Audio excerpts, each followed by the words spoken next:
How to apply drop shadow to video in Wix Studio. Head over and click the video that you have, or you can also upload one by clicking onto this plus icon.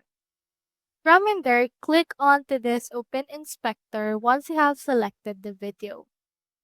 So under the actual design option, you can scroll down and we have in here some pattern overlays, fading out.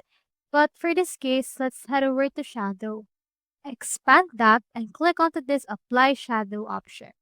As you can see, a shadow has been applied beneath it, and you can also adjust it according to your liking. You can change its angle. You can actually input right here what kind of shadow or angle of the shadow you would want for that. You can also change the distance based on it. So for this case, I'll just revert to the 0 degrees of the actual shadow and then changing here the distance into 20.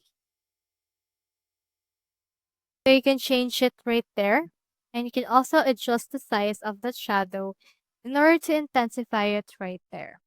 You can also adjust the blur as well as the opacity. So that's how you apply drop shadow to video in Wix Studio. Hope we helped.